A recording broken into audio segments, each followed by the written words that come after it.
Hey everybody, welcome to the Slick Tree Podcast. I'm your host, Colby Langford. The point of this show is to help improve ourselves as dogmen and to raise the quality of the dogs on the end of our lead. So let's settle in, turn the volume up, and let's see if we can't learn a trick or two together from our guests.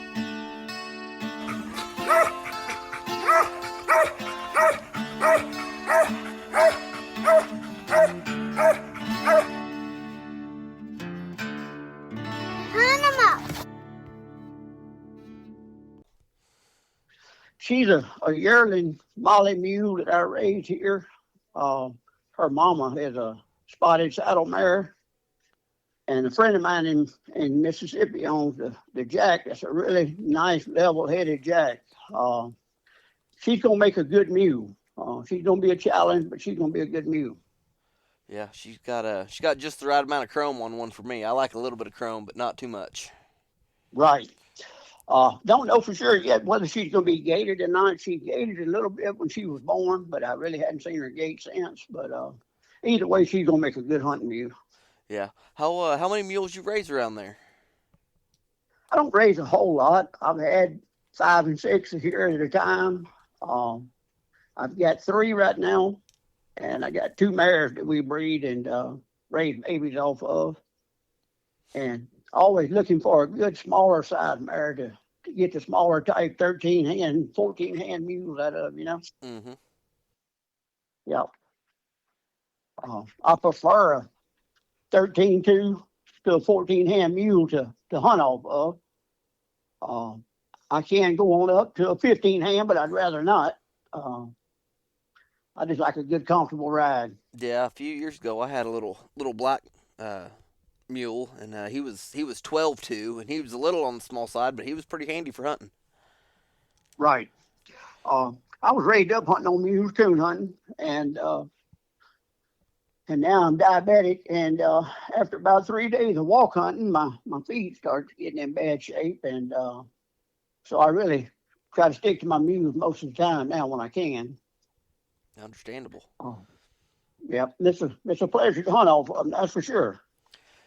Well, everybody, you are listening to the Slick Tree Podcast. I'm your host, Colby Langford, and today we've got Danny Wilkinson on the line. How are you today, Danny? Doing good, Colby. How you doing? Oh, I'm doing well. It sounds like, from what we were saying earlier, it sounds like you're nice and hot down there in Louisiana. It is. It's good and warm down here right now. And dry where I'm at. It's been raining all around me, but it's been dodging me here. Kind of dusty here right now. Yeah, have you guys had much flooding problems this year? Much what, Colby? Have you guys had any problems with flooding this year? I know some other friends of mine down that way have had all kinds of water issues. Parts of Louisiana has, but I'm kind of in rolling hill country, so that's never really an issue right here, you know. Okay. I was originally from the flood area, but I retired and moved up here to Mount Herman, and man, this is God's country up here. I've waited a long time to get into a place like this, and big agriculture around here, a lot of corn, a lot of soybeans. Not a whole lot of bottomwood timber, but I'm within 45 minutes of probably 32,000 acres of good river bottom hunting. Well, Danny, why don't you just give us a little bit of a brief history about with you and dogs and kind of how you got into them. I got into it young. My mom and dad separated when I was a young fella, and a friend of the family had squirrel dogs, and he took me on my first hunt when I was probably about 6 years old. And I don't think there was a such thing as mountain curs back then. It might have been feist, but they looked like mountain curs. He took me on that little single barrel 410, and the little dogs treed. They treed up a little sapling-sized tree that had a hole up in the bottom fork. And he broke that shotgun down and put my foot on the stock of it and raised me up to that fork and told me, said, here, take this sawbriar and twist that squirrel out. Well, there were 2 big old fox squirrels run out of that hole, and he timbered out, and the dogs retreated him. And Colby, I've been hooked ever since, man. I like the turkey hunt, I like the deer hunt, but I want to tell you what, squirrel hunting is in my blood, I promise you. So tell us a little bit about the way you hunt and kind of what you expect out of your dogs. I'm hunting the sixth generation of my line of dogs right now, and they still make me happy. They might not be the best dogs in the country, but they're suitable for what I hunt, and um, I enjoy them. I get still my fair share of meat with them. I don't competition hunt anymore. Uh, the old dog that I've got right now very well could have been competition hunted, but I just don't care for it anymore, and I don't have really the hearing for it. And uh, I just like for a dog to get treated and get in there and get some game out to him. Hmm. So Um, you said that's you're on your sixth generation. What did you start with on this line? I started off with a daughter of Smith Street, and I kept breeding her. I won 7 world championships with her. I won world squirrel hunts and world coon hunts with her. Um, I won the National Current Fast World Hunt. There was 106 dogs in it. I won the Midwest Current Fast Roundup with her when there was 80 something dogs in it, and won world coon hunts with her, like I said, as well. And I wanted to keep that bloodline, so I had bred her to Jordan Creek Tag, which was out of Smith Street JR in Georgetta, and got some real nice pups out of her. And then I took those and bred some of those to Cars Creek Cause, and that was probably some of my best crosses was on Cars Creek Cause and Jordan Creek Tag. I went on and won a world hunt with her daughter of Streaks Bayou Whitney, and got her in the Hall of Fame. And then some of her pups went on and won omcba Dog of the Year and omcba World Champion Squirrel Dog. So they've been a good line for me. Sounds like it. Sounds like some nice ones. What style of hunting do you normally do with most of them? You do a lot of walk hunting or cast, or I know you ride mules with them quite a bit too, don't you? I do. I do. And I hunt out of a boat too. Uh, I do it all. It's according to where I'm at. Some places where I can't take my mules, I'll cast hunt, walk hunt. I enjoy it all. If I have my choice, I'd be sitting in that saddle. Those old mules, they part of the game too. Mm-hmm. They love it. They love to hear a dog get treated, and boy, those ears to go up. You don't even have to kick them. They'll start walking to that tree on their own. And my old dog, I can shoot the squirrel out to him. He'll pick it up and bear back up on the tree with him, and I can ride that mule right up to the tree, and he'll hand him to me. That's real convenient like that. Yeah, I bet. It is. But if I had my choice, it'd be off the mules. But I do enjoy walk hunting, and I enjoy casting them out of a boat. And, had some real good opportunities down here, some real good hunting for years. Back in the old days, wasn't hardly anybody had squirrel dogs down here. Now everybody's got a squirrel dog. So at times it gets crowded in some places, and don't get quite the invites that I used to get on some of these private places. But still plenty of room to hunt, though. I was gonna say it looks like you've got a pretty good handle on most of your dogs. I saw the video you posted of one of your dogs standing in the saddle and holding the reins and pretty much riding your mule for you. Yeah, I done that just to see if they would do it, and believe it or not, that video was the very first time I ever tried to get that dog to do that. And the mule definitely didn't have a problem with it, because they would always jump up on that mule when we'd take a break and stuff. And like I said, those mules, they enjoy it as much as the dogs do. But I want to talk a little bit about some of the old days back in the omcba. I'm definitely not the oldest member, but back in the old days, Jamestown, Tennessee was the only place that had the omcba hunts. So back when I was competition hunting, that's where all my dogs were titled at. And I don't know if you've hunted at Jamestown or not, But to consistently have a chance of winning in Jamestown is tough from somebody in South Louisiana. You got to get up there and find a place that's got some squirrels. And those squirrels up there move around a lot on those mountains up there. Mm-hmm. And luckily, early in the game, I met some of the Alvin York family.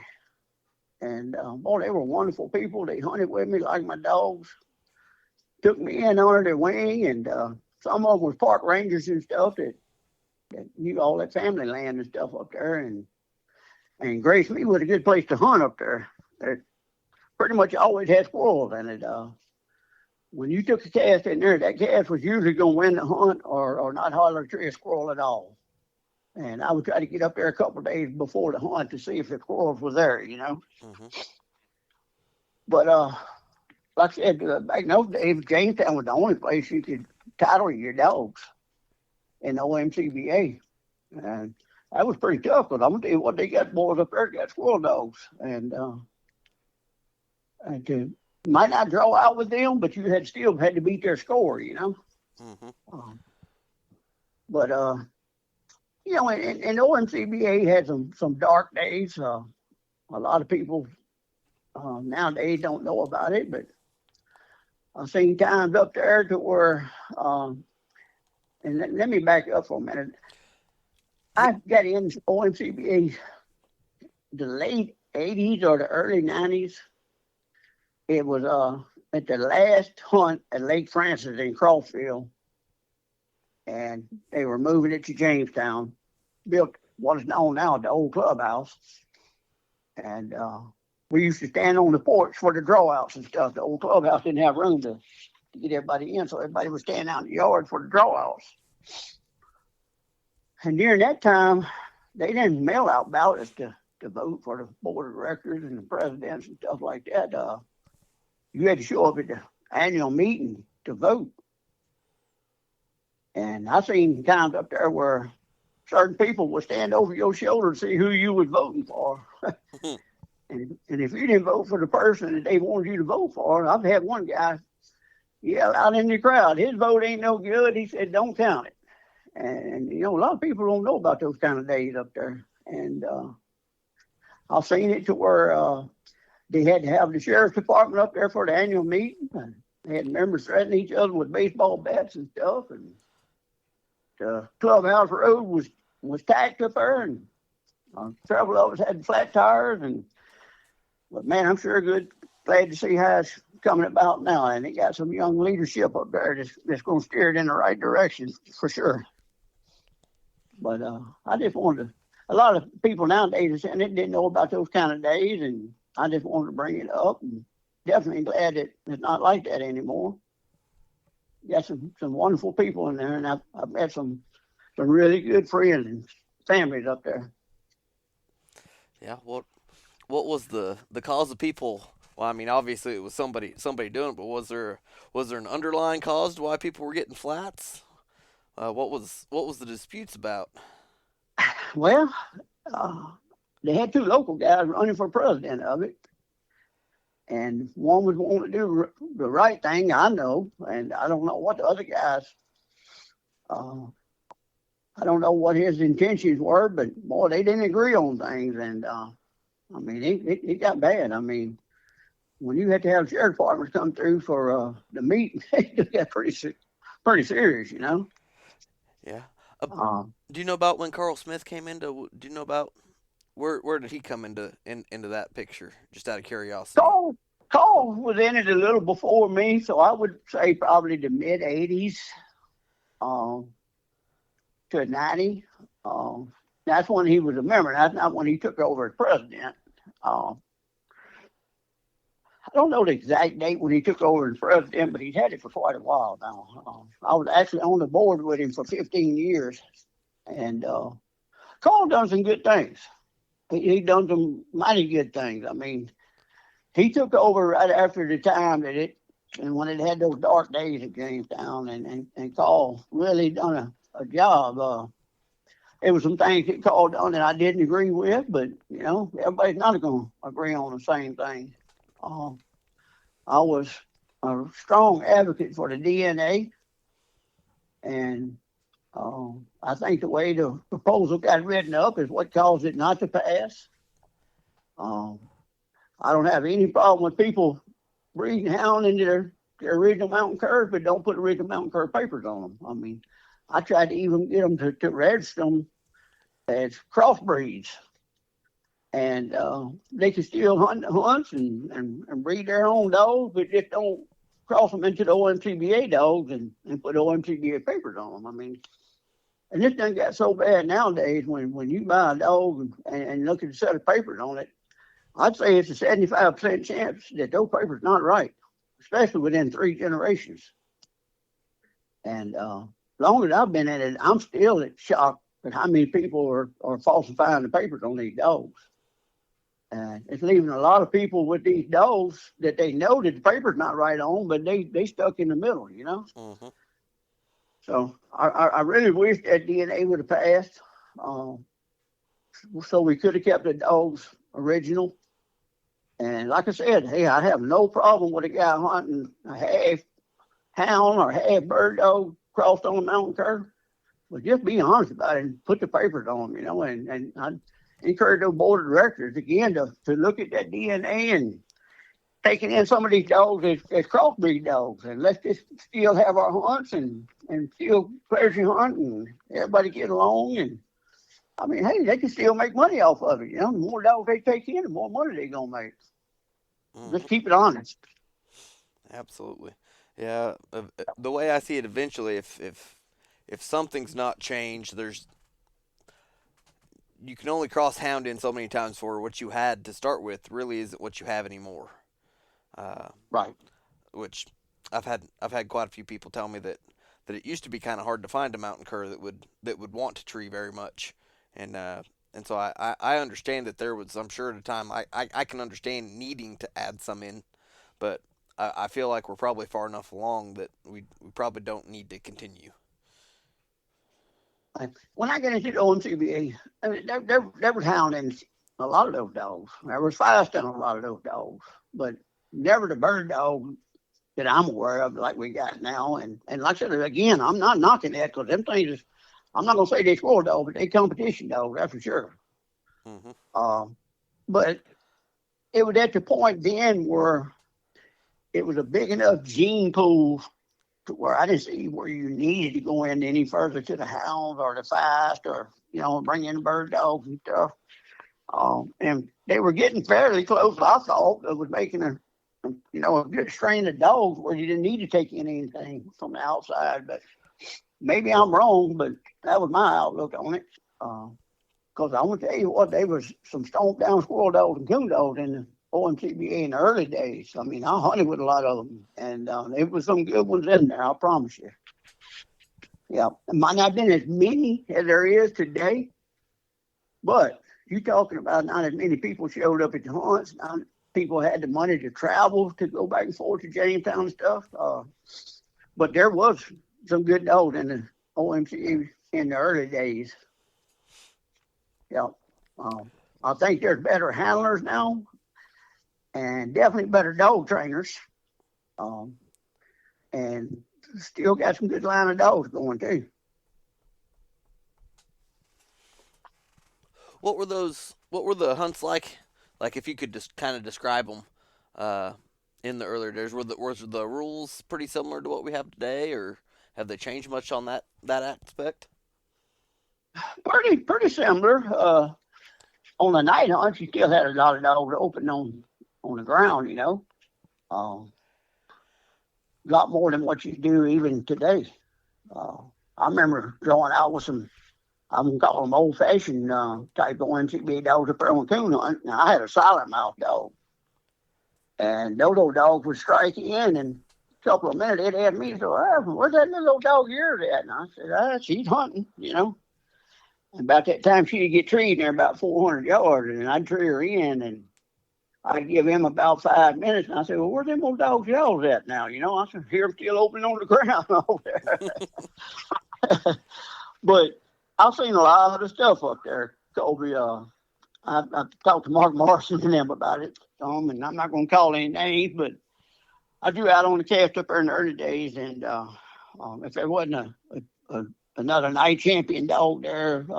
They would put that dog in with the registered dogs. So I drawed the night champion dog up there one night, and he didn't hardly leave our feet. And that dog of mine got in that tree 2 or 3 coons, and he would be sicking his dog and everything else trying to get him to bark trees, and I wasn't judging the cat, so I didn't say a whole lot. I mean, I was treating coons. I was okay with it, I knew it wasn't by the rules, but anyway, he finally got on the scorecard. I don't know if he kicked his dog, made him bark one time or what, but he got him treed in, and we looked at the coon, and this fella looked down at his watch, and he said, look, we got some plus points. And he said, they got a hay wagon up there at the top of the hill. He said, if you want, we'll go up there and smoke us a joint and let that clock run, I said, no. I said, no, we're not going to go to that hay wagon, and we surely not going to smoke no joint, I said, I come up here to hunt dogs. We're going to hunt these dogs. But, it was all enjoyable, it just, but like I said, that was back in some of the old days. And I remember up there one time I got out of the truck and drew out with some local guys up there that I'd never met before. And the first thing I seen was a pistol on their hip. And I said, I threw my head back in the truck and he grabbed my pistol. I had a long way away from home, didn't know any of those guys, but they were all good people. Yeah. Yeah. But it's been some really enjoyable times up there, and some good people, and some real good families. Jimmy Hoover, one of the early founding members, he took me under his wing, and he just treated me like I was a family member. He helped me out with places to hunt, and and he'd tell me if the squirrels was off the mountain or on the mountain, and same thing with Danny Hahn and some of those other local guys up there. And when they get the new clubhouse built, for years I stayed in the old clubhouse. They had some bunks and stuff we put in there, and for years I stayed in there. And I enjoyed those people so much. I would bring some food and stuff from down here in Louisiana. We'd make a jambalaya or a gumbo or pasta lie, and I'd bring boudin, and boy, the crowd started getting bigger and bigger. And next thing you know, that old clubhouse was full of people, and people wanted to come eat with us. So it just kept getting bigger and bigger. And it got to the point where some of the people on the board up there asked us to hold down our cooking over there because we were taking away from the supper at the annual meeting, Mm-hmm. But we had people from all over the country coming over and eating and socializing with us. We had a big time. Sounds like it. Sounds like a good one. It was. That's a wonderful place up there. It really is. It'd always be dear to my heart, that's for sure, because I spent a lot of years up there and wore out several trucks going up there. Just being on that board up there for 15 years, and having to go to meetings 3 times a year and stuff, that's a lot of traveling, a lot of time away from home. I never did hunt at the World Hunt up there too much because it's always right around the first weekend of December, and here, that's prime hunting here.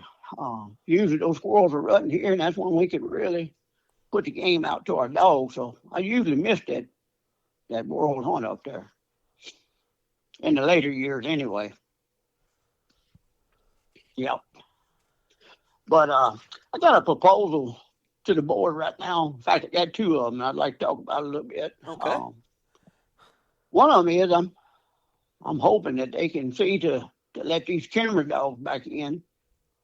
I got to give the camera people one thing. Most of them are breeding their dogs true. They breed the camera dog to a camera dog, and they not bringing in a whole lot of hound type dogs and bird dogs and stuff like that. I know at one time they said they had brought in a lot of hounds and stuff, but they breed these dogs true, and I'm gonna tell you what, those dogs bring a lot to the table too, especially if you need an outcross on the dog. And I bred to the Kimmer a lot, and I really like a streak and Kimmer cross or a Kimmer and Dust Bob's line of dogs, and I'd like to see them bring them back in. The ones that kept their papers up, their Kimmer papers, and shoot, it's a win-win situation for the OMCBA. They increasing their gene pool more and making more money and bigger crowds and more support. And the second proposal, I put in a proposal to the board for omcba Hall of Fame breeders.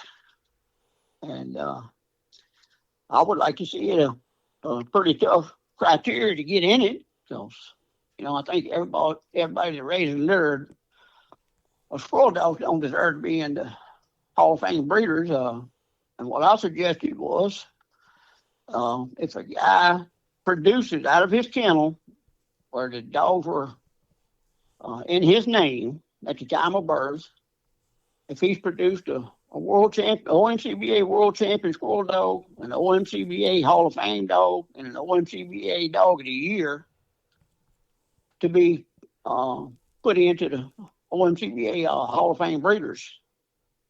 And they looked it over, and they're going to bring it back up in September. And I'd like to encourage all the members to speak to these board people about it and voice their opinion, whether they for it or against it, or and later on, if they want to take in a guy that say produced 2 world champions but no Hall of Fame and no dog of the year, well, I think they should be able to vote on that. And if they feel fit that guy needs to be in, then vote him in. Mm-hmm. But it's some breeders around there that had a lot of success. There is, and I think they ought to be recognized for it. They shouldn't have to wait till they die like a dog to be put into the Hall of Fame. Sounds like a pretty good recommendation to me. Sounds like a pretty neat program they could probably start. I think so, and like I said, those people need to be recognized. And it's a shame they hadn't done it earlier. Back when Robert Kimmer was in there, and Red Netherly, and Peanut Beatty, and some of these older breeders and stuff. Carl Smith, John Grove. A lot of people don't know John Grove, but John Grove was one of the first people I met up there at Lake Francis. He always had a couple litters of pups with him, and I'm gonna tell you what, he had the prettiest, slickest, nice pups that you would ever see at a place like that. And he would sell every one of them every time he came. He had some top females, and he had old Smith Street JR, and he had a big cattle breeding business, and he knew how to breed those dogs. He was like Carl Smith. A lot of people don't know about Carl, but Carl raised fighting chickens for years, and these Tennessee Walkers and racking horses, and he was very successful at both of them. So Robert Kimmer, same thing with beef cattle. Them guys knew how to breed, and they were a big help to me. They helped me a whole lot. And I'm probably one of the only people in Louisiana that's had Claude Thomas come stay at my house and hunt several times, and Harry Duff also, with old Duff Bob line of dogs. Harry would come down from Ohio and stay with me and hunt, and I always enjoyed him. Had a good line of dogs too. And that's another real good line of dogs that cross good on the street dogs. I told Mark Morrison one time, I said, those street dogs make them hunt, and the Duff Bob dogs put the stay power in them. And he got a kick out of that. He still quotes me on that. I believe I've heard him quote that before. Yeah. I enjoyed hunting with Claude Thomas. And I used to go up to Elnor, Indiana 2 or 3 times a year. I'd always go to the World Hunt and to the Midwest Current Fast Roundup. And I traveled all over the country for years. And I had some good local squirrel dog people here too. Danny Williams, a real successful guy in the fights, still got him. Good friend of mine. I was kind of raised up with Danny, same community. Great fellow too. But Louisiana's always had a lot of good squirrel dog hunters and coon hunters. We still got some of the top coon hunters in the country down here. And if you get a chance, come down this way, and we'll put you up and we'll take you hunting. We'll hunt out of a boat or walk hunt, mule hunt, whatever you want to do. Yeah, I might have to take you up on that. I've got a friend that lives, I don't know, probably 3 hours north of you, if I was guessing. 2 or 3 hours north of you now. But I plan on going and seeing him this fall, so maybe we can swing down there and go for a hunt. That'd be good. I'm retired now, and during the summer, I take care of the farm here, and uh, my wife, I get up and cook her 2 meals a day and take care of the farm. And during the winters, she does the opposite for me. She takes care of the farm and cooks some stuff for me. So we got a pretty good program going. What did you do for a living? I retired from the Department of Corrections and then went to work for the Department of Transportation and Development. And I worked in building maintenance. I was a foreman over there and then retired from there. I had 46 years of civil service, and I retired and moved 4 hours north. I lost my previous wife to cancer a few years back, and met a real nice country lady from up here where I'm at, and remarried, and everything's good. Getting a little older, slowing down a little bit. Like I said, I got diabetes real bad, but I'm still able to fool these dogs and mules and horses and stuff. So I'm blessed. Can you walk us through how you like to start a dog? How I like to start one. Yes, sir. I used to like to start in pens when they first come out. People would spend time with the pups and stuff in those pens, and when they got them treeing and stuff, they'd pull them out. But I find now that you don't find very many starting pens like that anymore. They just put your dog in there and kind of forget about them, and I hadn't had real good results with that. I've had people in the pen tell me they couldn't get my dogs to do anything, get them back, and a week later I'd have them treeing here at home. Mm-hmm.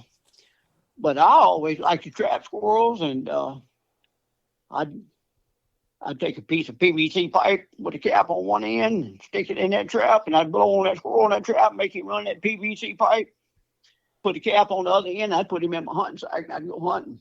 And I'd catch that pup either gone or either not looking at me, and I'd swing that squirrel out, and I'd put that pup on that hot track, and most of the time they was going to tree him, and I'd try to shoot him out alive. And then I'd like to take feeder buckets and put along an old four-wheeler trail or a walking path and walk those pups to them. And most of the time, if they got it in them, it's going to come out. Mm-hmm. Now, I'm not the top guy that I'll give a pup 15 or 16 months old to start. I don't have time for that. That's not what I'm interested in. He might go on and make a world champion dog, but he won't for me. He better start showing me something around 8 or 9 months old. He got to go. And I'm not going to resell him to anybody else either. I know what you mean. Yes, sir. Cold hard and hunt harder. There you go. If I can back you up just a little bit, I got a couple details I'd like for you to clear up for me. Sure. Can you go in depth on this PVC pipe you're talking about putting this squirrel in? What's how what are you making it out of? Where are you drilling holes at for it? I guess I'd assume it's got to have some way to get some air and not overheat. Sure. I don't know the exact size. I'd have to measure, but I'm sure it's 3 inch. It just fit inside the door of that trap. And got a cap on each end. You drill holes in the side for him to have air. And you pull that cap off and you open the door of that trap and you stick that PVC pipe in. And if you'll blow on that squirrel and keep blowing, just keep blowing on him, he's going to run in that pipe. And when he does, you just throw that cap on the other end of it. And I would put him in my gang bag. And like I said, just start walking that little pup, and I'd either catch him going a little ways, or when he wasn't looking, I'd sling that squirrel out and put him on that hot track. And twist them out of holes, I used to be bad about smoking them out of holes. I probably shouldn't be telling that on here, but I'm going to tell you, I burned up many a railroad flare smoking squirrels out for a young dog. Yeah. I have. But it would definitely fire one up, that's for sure. Yep. I've always enjoyed starting a pup and hunting a little young started dog like that too. What kind of feeder buckets can you describe your feeder bucket setup for me? I've tried a couple different types and styles, and And I can't hardly find anything that either I'm happy with the way it works or coons end up chewing them up. Yeah, coon's gonna tear them up. I mean, you try to keep them thinned out as much as you can. Um, I just take a 5-gallon bucket and drill a hole 3/4 way to the top, and I'll either wire it to a tree or screw it to a 2x4 stake, drive it in the ground, and like I said, put it along a walking trail or 4-wheeler trail, uh, and I'll mix sunflower and corn and start walking that pup through there. And them squirrels gonna run out of that bucket and run across that trail in front of that pup. So you're making the hole big enough for the squirrel to get in the bucket. Oh yeah, the squirrel gets in the feeder and in the feeder bucket and feeds. And when he hears you coming, he's gonna run out of that bucket and run across that trail in front of that pup. And I would definitely fire one up and get him on a hot track. And I like to shoot a BB gun when I get the little pup started treeing and little Daisy Red Rider. And I'll move that squirrel around and that young timber stuff on the pup. And same thing on coons. I like to catch coons and throw them out on the pup. It don't have to be where he can see it, but I'm gonna lay him a track with it. Mm-hmm. And if he's got it in him, he's gonna go on the coon. And that's one thing about it too is I want to mention I've coon hunted all my dogs that I squirrel hunted, and all of them have been just as good a coon dogs as they were squirrel dogs. We had a lot of real good hunting down here. I've had wildlife and fishery call me and asked me to come hunting on some of their management areas. They said, "Look, we got coon problems over here." They said these bow hunters can't even hunt from the coons. I said they climbing up in the trees with the bow hunters and stuff. And I don't know if you ever heard of the Menzer brothers, but they started up hunting with me and got to be good dog hounders and stuff. And James has made a good dog trainer. And I used to take them coon hunting with me, and I could kill more coons than what they wanted to tote out. I promise you. We had a lot of coons. Yeah. I used to pay a little young guy to coon hunt with me over at that place, and all he had to do was drag the coon out to a light line that we hunted down. And we'd hunt till about 10, 11 o'clock that night. And believe me, we had more coons than what he could tote out, And it was a lot of coons in there. Sounds like it. It was real enjoyable hunting, too. Yeah. We were selling coons. We had our license to sell, and we were selling them, not for the hide. The hide's never been any good down here. We were selling them for the meat.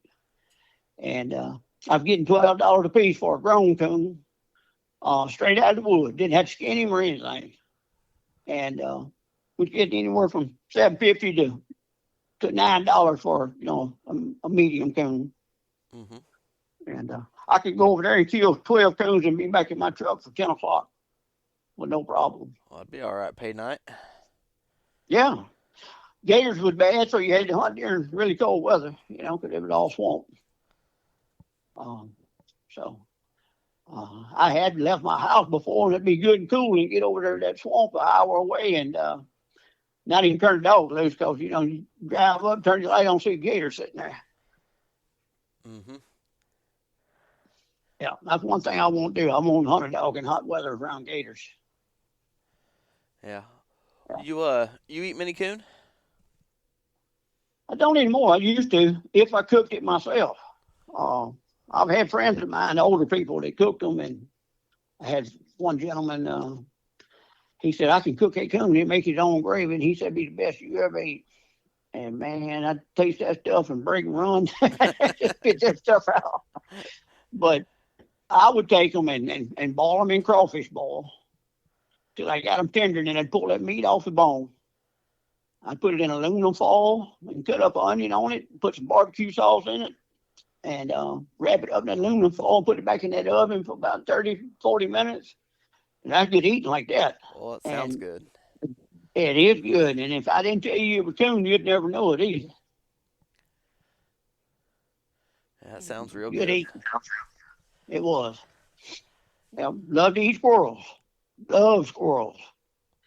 I see a lot of these young guys nowadays. I don't even know if a lot of them are even skinning their own squirrels.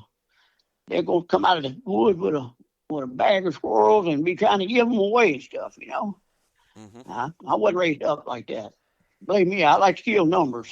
But I'll skin mine. I promise you that. Yeah, my little boy's favorite food's fried squirrel eggs. So he he wouldn't I wouldn't get away with it if I decided I wasn't going to skin one these days. Right. He's up in arms about it. Yeah. How do you like to how do you cook your squirrel? I like them fried, and I like them in the gravy, and I also like them in a jambalaya. Uh, uh, the jambalaya here, if you got a rabbit or a squirrel to put in it, man, that's good eating there.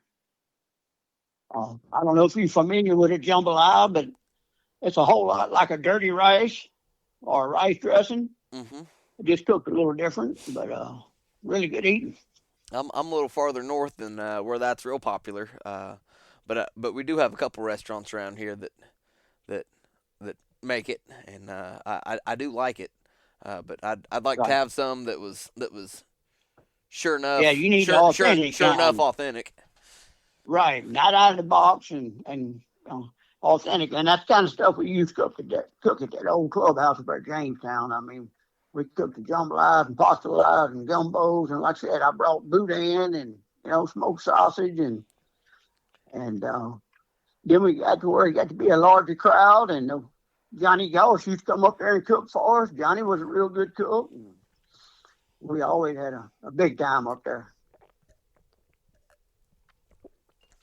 I hadn't been traveling back and forth to Jamestown here a whole lot. I kind of got aggravated after the DNA stuff didn't pass, but I'm fixing to start going back. I miss it, and I want to get more involved like I used to be, so I'm fixing to start going back to Jamestown. If I can kind of change the conversation for a minute, I'm dying Sure. to know more about your smokehouse. I have been kind of researching and talking to people about them, and I desperately want to build one, but I want to learn a little bit more about them before I do. Could you speak on your smokehouse for a while? I can. Good friend of mine, Justin Montpelier, he's squirrel dog man. He posted pictures of his one day, and I remember my grandpa and all of them having them. But I built mine was too big. I built a 6x6, and that's way too big for what I need to do. We smoke our own hams and our own sausage and turkeys, and we have a meat down here we call andouille. I don't know if you know what andouille is. It's just a smoked meat that you use for seasoning. But mine's way too big. If I had to do over, I'd build like a 3x3 for myself.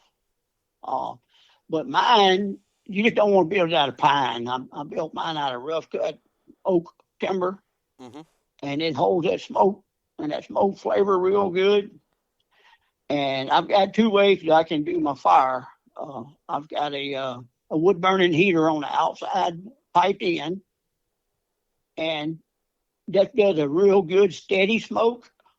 And I used to think you had to have it airtight to get that smoke, but that's not true. If you got some good green pecan wood, that's what I like to smoke with. I don't like hickory; it's too strong. But if you build it in that wood burning heater, that's a good smoke. If I need more heat, I've got a burner with a butane bottle on the outside and a burner on the inside, and I'll put I soak wood, I soak it and keep it wet, and I'll put it in that pit under that burner, and on top of that burner, and let it smoke real slow like that. But you got to be careful that you got to stay on top of it and monitor your heat and stuff. I prefer to use that old wood burning heater. Yeah. What temperatures does that smokehouse get up to? And you can get it pretty much as hot as you want it. But you don't want it hot. For a good slow smoke, you want a low temperature. You want more smoke than heat. And with that pecan, you're not going to over smoke it. And you can tell when it starts to get dry, it's time to take it out of there. you know. Mm-hmm. I love to smoke those old sow bellies, bacon. Love to make my own bacon. And look, once you eat that, you'll never want it out of the store again. I'm telling you, all the difference in the world. Well, The, the what's your process on it? It I brine mine for 7 days. We make our own brine and our own salt. And I use a little. I even put a little honey in mine and stuff. And you got to use that curing salt and flip it every day in the refrigerator for 7 days. Then you take it and wash all that brine off of it before you put it in that smoker. And man, I'm telling you, that's the best bacon a man can eat. I'm sold. Um, you'll enjoy it. It'll be worth your effort to build you one. I'm telling you. Holidays and stuff around here, everybody in the family wants me to smoke a ham or a turkey or bowls or it's good eating. Mm-hmm.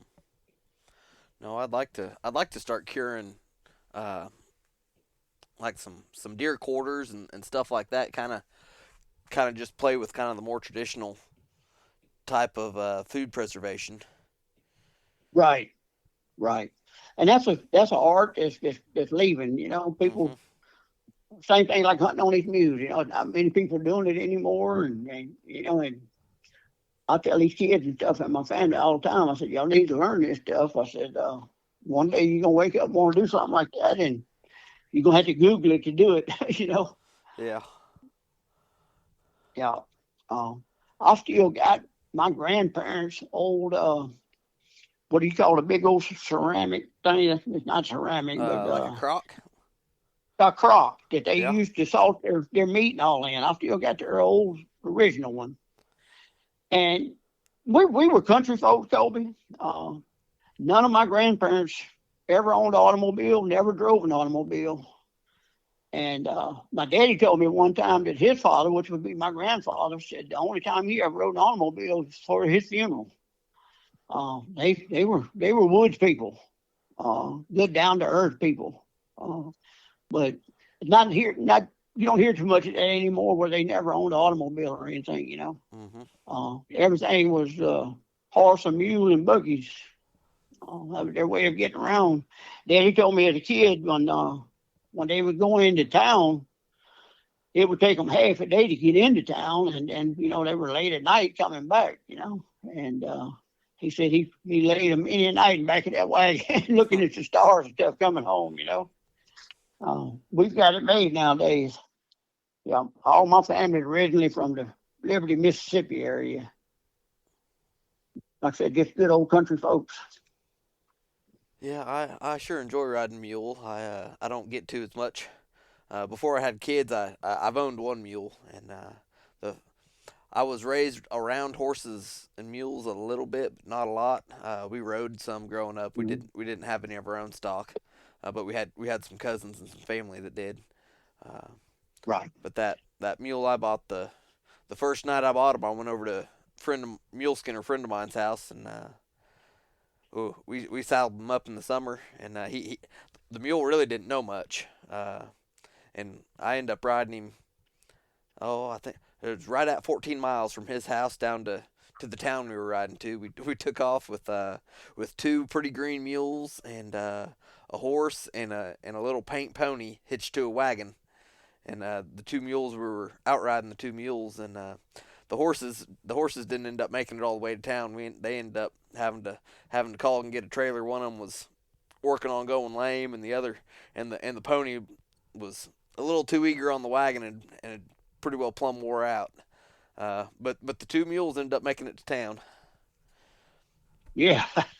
Um, like I said earlier, I had mules even when I was in high school. Now I hadn't had them all my life, but uh, when I was in high school, I had mules. I was lucky to be raised up close to a good friend of mine that coon hunted. We were hunting hounds back then, and he had mules, and he sure taught me a whole lot about them. And we would hunt on mules on the weekends, and we would cast hunt and walk hunt during the week. And I was to the point when I was 12 years old, Toby, I would coon hunt all night and by myself. and I didn't need anybody but me. I coon hunted up my whole time in school by myself, and thoroughly enjoyed it. And when I got out of school, I got to work and chasing girls, and I kind of got out of it for a few years, and got my sense back and started getting horses and mules and stuff again, and been heavy with the dogs for a long time. I guess I've had these squirrel dogs now for close to 40 years, and I really enjoyed it, and glad to see everybody else get to enjoy it. I've been blessed over my lifetime to really get to hunt with a lot of really good and interesting people. I got to hunt with a guide from Africa, and I've always hunted with state representative and judges and Hall of Fame professional football players, and I used to get to go to a lot of big resorts to hunt. Still get to go to some, and we had a crew come in a couple of years ago from Rhode Island, and the guy had his investment firm brought down and wanted to squirrel hunt with them. Brought the whole crew. And the first day when I showed up to hunt with them, they had on like coaching shorts and tennis shoes. And this was in October down here, which is not a real good time to hunt. And it was hot. And after about the third tree, when the dogs got tree, they'd ask me, said, well, how far we got to go? I said, to where that dog's treed. And they said, well, how far is that? And I said, about 200 yards. Long story short, after that squirrel hunt, boy, they had briar scratches all over their legs and stuff, and they were paying me to hunt. And after that first afternoon hunt, I was supposed to hunt with them 2 more days, and they said, "Look, we're just gonna go ahead and pay you, and we're gonna skip the squirrel hunt, you know." But I was over at Giles Island, and they had cooked a gumbo for their crew, and that guy enjoyed it so much. That they gave him a big pot of I might have said jambalaya, but it was gumbo. He flew that back to Rhode Island with him, and he sent us a picture on that jet with that big pot of gumbo strapped down in the seat next to him. I thought that was neat. But we've had a lot of people fly in on their own helicopters, their own planes and stuff, and it met a lot of interesting people through these squirrel dogs through the years. I mean, a lot of interesting and good people. That I've seen Been blessed. I've seen a lot of pictures of that Giles Island and people going and hunting on it. What how'd you get tied in with it? Pardon? How am I doing with it, you think? Well, how'd you get tied in with it? Some friends of mine were wanting to do some fundraisers for 4-H activities. And one of them was kind of a politician, and he worked his way around and got to talking to the people that owned Giles Island, and they said, yeah, we can make it work. So they were selling hunts, and at first we wasn't being paid. They would put us up like kings, feed us good, and plus we was getting to do some fantastic hunting. That's a heck of a resort over there. Well, that went on through the years. It got to where they started selling hunts, not to the 4-H people, but to people that just wanted to come hunt. So they were paying us to come over and hunt, you know. We'd be the dog handler and the guides and stuff. Okay. Well, I've been at it for 17 years now, and the last couple of years it's changed hands, and luckily I met the people that own it now and got to be friends with them, and they love the squirrel hunt with dogs. The man is a big coon hunter. I mean, he got some world-renowned coon dogs, and when I say world-renowned, all these top handlers that's winning, most of them are hunting for him. But him and his wife like to hunt. They hunt off my mules. They shoot off of them, and we just have a big time. Brandon Lowry goes with me now. Good Christian young man, and they enjoy him. And I told him, I said, if he gets to where I can't go anymore, or something happens where I can't go, Brandon is their contact man now. And boy, he likes that. Brandon's a fine fella, and he's a good candidate for that over there. Always told a good school dog, and like I said, a good, honest Christian man. Well, Danny, I sure appreciate you agreeing to do this interview with me. I've been wanting to interview you for quite a while. I listened to that. Yeah, was it Tree Talking Time or one of the other? Yeah, one of them. I don't remember which one it was. But yeah, I've done one of them with him. He caught me in a blank moment. I can't even think of the name of it now. That's Chris and Lindsay Knight and them that's got the Hunting Dog Public. Yeah, that's a good fellows too. Yeah. But I hope people enjoyed it. I know I've bounced around a lot, but there's some things I wanted to talk about, and like I said, it's been really enjoyable. We met a lot of wonderful people, and still meeting people, and I'm glad to get out and make some hunts and continue to meet people as long as I can. Life's short, and I surely want to enjoy it. Well, I'll see if I can't figure out a way to get down there and take you up on going for a hunt this fall.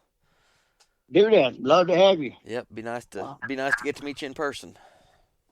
Yeah, you too. And like I told old Mark Morrison, I said, I'll put you on a mule. If you don't want to ride a mule, you can walk behind him and smell him all morning. Hey. Yes, sir. All right. Colby, I appreciate it, man. It's a pleasure talking to you. Yep, pleasure talking to you as well. Well, stay in touch. Yep. All right, everybody. Take care and keep wearing out that boot leather. I just want to give everyone that's listening a sincere thank you.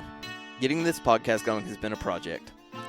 I really hope you're enjoying it, and if you don't mind, give the show a good rating and review wherever you're listening to it at, or share it on your social media to help get some traction. I appreciate it, and I'm looking forward to your feedback.